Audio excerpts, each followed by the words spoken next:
Ciao a tutti e benvenuti. Se questa è la prima volta che capitate sul mio canale Fly High in Italian o bentornati. In questa lezione vedremo cosa significa e come si utilizza la parola ecco con tantissimi esempi.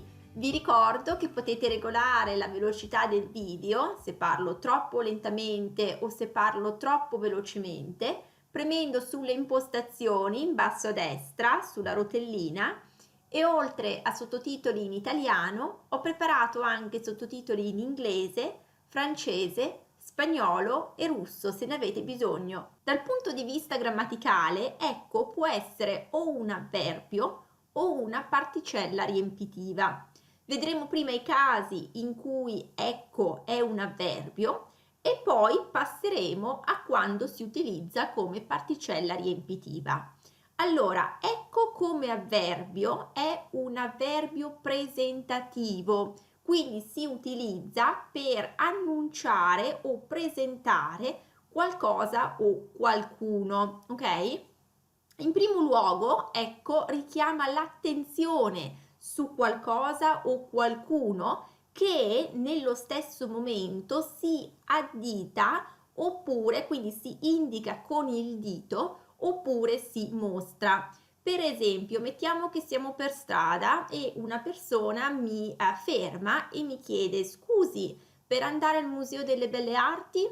E io dico ecco il museo, perché magari lo vedo in lontananza, quindi si vede da dove sono in questo momento e magari lo indico proprio con il dito, ok? Quindi faccio vedere dov'è il museo, la presenza del museo in lontananza e quindi dico ecco il museo. Oppure io e James stiamo dando un'occhiata su Netflix per vedere un po' che film guardare e quindi guardiamo insomma un po' tra i film e alla fine ne vedo uno che volevo vedere da tempo e dico ecco il film di cui ti parlavo, quindi faccio vedere, vedete, indico proprio questo film, magari lo indico proprio, cioè dito, ecco, col dito, con appunto questo film che volevo vedere da tempo e quindi glielo mostro, glielo indico, ok? Oppure ho due biglietti aerei in mano,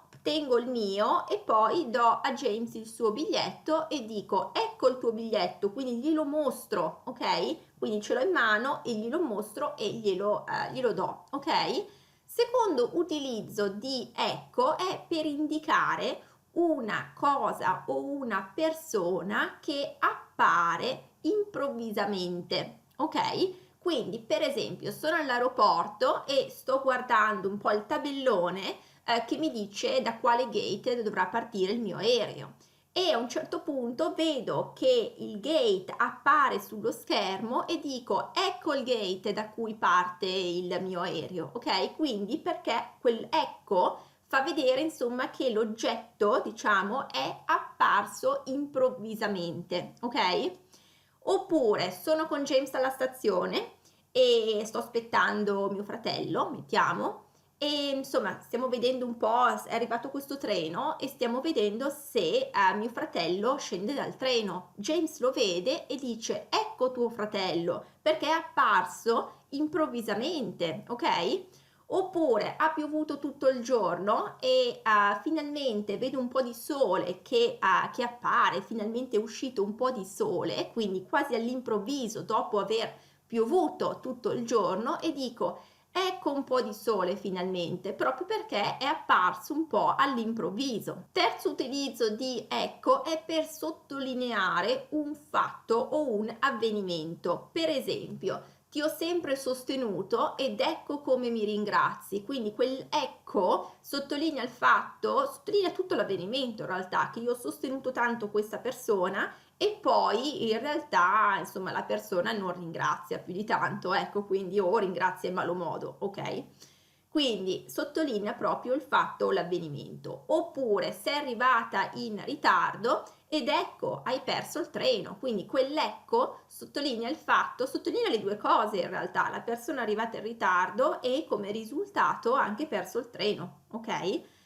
Poi, quinto utilizzo di ecco lo si può utilizzare con le particelle pronominali mi, ti, ci, vi, lo, la, li e le. Adesso vedremo tutti gli esempi quando si utilizza con queste particelle pronominali in posizione enclitica, vale a dire si uniscono a ecco in posizione finale come se fosse un'unica parola, quindi si aggregano proprio a ecco e poi l'accento cadrà sulla e iniziale di ecco, ok? Adesso vedremo un attimino come si utilizzano quindi queste particelle pronominali in congiunzione unite all'avverbio ecco, che in questo caso in realtà si comporta come un verbo proprio perché aggrega queste particelle. Allora abbiamo eccomi, che tradurrebbe insomma in inglese come here I am, ok? Eccomi, sono qui, quindi ci sono arrivato, ecco questo è il significato di eccomi, quindi vedete che ecco è unito alla particella pronominale mi che corrisponde proprio alla prima persona singolare io, ok? Eccomi, quindi l'accento poi cade sulla e, ok? Eccomi. Poi abbiamo eccoti, here you are, eccoti. Quindi quel T è la particella pronominale che corrisponde alla seconda persona singolare, corrisponde a tu, ok? Eccoti. Poi abbiamo eccolo, here it is, ok? O anche here it is, anche per una cosa si utilizza in realtà, no? Eccolo. Quindi è la particella pronominale che corrisponde a lui, alla terza persona singolare. Lui o anche in realtà esso, anche per una cosa, perché possiamo dire per esempio mio fratello è lì, eccolo, quindi per una persona, oppure stiamo cercando un oggetto, per esempio non troviamo il portafoglio, poi lo vediamo, ah sì l'abbiamo trovato e diciamo eccolo, quindi ci riferiamo al portafoglio, quindi lo, quel particella pronominale lo può riferirsi sia a una persona maschile sia a una cosa, a un oggetto di genere maschile, ok? Stessa cosa per eccola, quindi here she is or here it is per una cosa femminile, quindi anche qui per una persona o una cosa, basta che il genere sia femminile. Abbiamo poi eccoci, quel ci è la particella pronominale che corrisponde alla prima persona plurale, a noi, ok?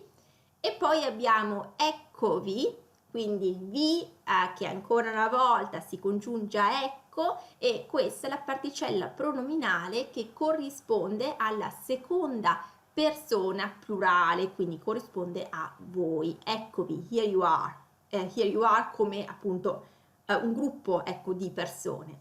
E poi abbiamo eccoli, che corrisponde, quel lì corrisponde alla terza persona plurale, quindi corrisponde a loro, ma la utilizziamo quando ci riferiamo a un gruppo di uomini, ok? E poi abbiamo eccole, quelle corrisponde, quindi particella pronominale che corrisponde alla terza persona plurale quando ci riferiamo a un gruppo di donne. E poi utilizziamo l'avverbio ecco all'inizio del discorso per introdurre l'inizio di una narrazione o anche per fornire una spiegazione. Per esempio, ecco cosa è successo. E poi iniziamo a raccontare che cosa è successo, quindi quell'ecco introduce l'inizio di una narrazione. Oppure ecco come stanno le cose e poi andiamo avanti e spieghiamo come stanno le cose, cosa è successo anche. Quindi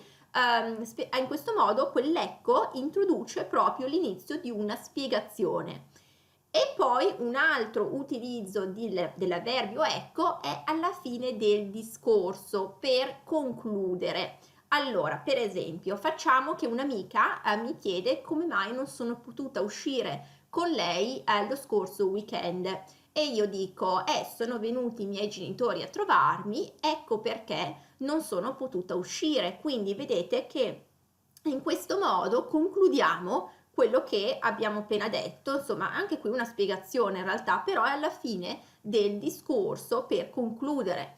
Oppure dobbiamo scannerizzare dei documenti al lavoro, ci viene chiesto di farlo, quindi scannerizziamo tutti i documenti e alla fine diciamo ecco fatto, che tra l'altro è un'espressione molto diffusa, ecco fatto, che vuol dire proprio finito, non c'è più nient'altro da fare, ho terminato, ok? Tutto, insomma, tutto completato, quindi ecco fatto e quindi concludiamo, quell'ecco conclude proprio il discorso. Allora, adesso abbiamo visto i casi in cui ecco si utilizza come avverbio, adesso vedremo quando si utilizza come particella riempitiva con funzione discorsiva.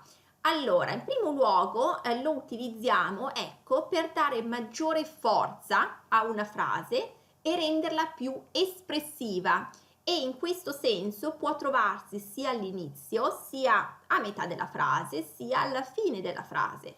Per esempio, ecco, me lo sentivo che sarebbe andata così, quindi quell'ecco in realtà non ha un significato vero e proprio, è semplicemente un rafforzativo, vedete, rende la frase più forte, rende la frase più espressiva, quindi ecco, me lo sentivo che sarebbe andato così. Quindi in realtà avremmo potuto anche tirarlo via dalla frase e il senso non sarebbe cambiato, però quell'ecco, come dire, la rafforza proprio l'intera espressione, ok?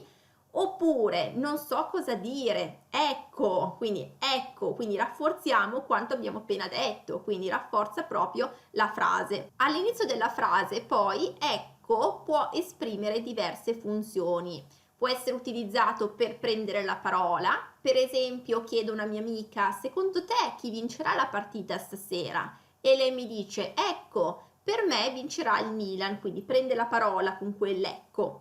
Oppure anche si utilizza per riprendere il tema del discorso. Per esempio, ecco, come ti dicevo, quell'ecco lì corrisponde un po' all'inglese quindi appunto riprende il tema del discorso, ok?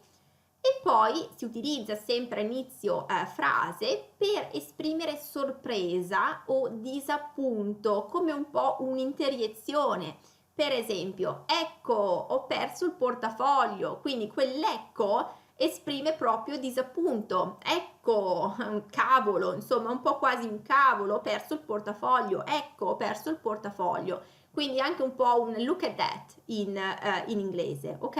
In posizione libera poi nella frase viene anche utilizzato per riempire i vuoti del discorso, per esprimere incertezza, ecco, vedete un po' quel riempire un po' i vuoti, esprimere un po' di incertezza e per prendersi tempo e in realtà non ha proprio un significato reale, è proprio una particella riempitiva per colmare questi vuoti. Per esempio, allora ecco dai andiamo al cinema stasera, sentite quell'ecco nella frase in realtà non ha proprio significato, semplicemente è messo lì per riempire un po' il vuoto, specie se magari faccio vedere un po' di incertezza, ok? Oppure, non so, ecco, vediamo come va, quell'ecco ancora una volta riempie un po' il vuoto e tra l'altro avevo detto non so, quindi sono un po' incerta, quindi si inserisce molto bene in questo tipo di frase, ok? E poi, specie a fine della frase, ecco si utilizza per rafforzare le proprie affermazioni o commenti precedenti. Per esempio, Luca è proprio un antipatico, ecco, quindi con quell'ecco rafforzo proprio la mia affermazione, rafforzo il mio commento, quindi un po' come un that's it in inglese. Oppure, no, non è giusto, ecco, quindi anche quell'ecco, come dire, proprio rafforzo la mia affermazione, l'affermazione che ho appena detto, ecco. Ecco, quindi con questo concludiamo la nostra lezione per oggi. Spero che vi sia piaciuta, spero che vi sia chiaro adesso quando utilizzare ecco nella frase, quando utilizzarlo come avverbio, quando utilizzarlo come particella riempitiva. Fatemi sapere se vi è tutto chiaro e se il video vi è piaciuto mettete un like così che mi aiutate a spargere la voce e a raggiungere più persone con questo contenuto e considerate iscrivervi al canale e ad attivare la campanella delle notifiche per non perdere nessun nuovo episodio. Allora vi auguro una buona giornata, un buon proseguimento, continuate a seguirmi e alla prossima. Ciao ciao!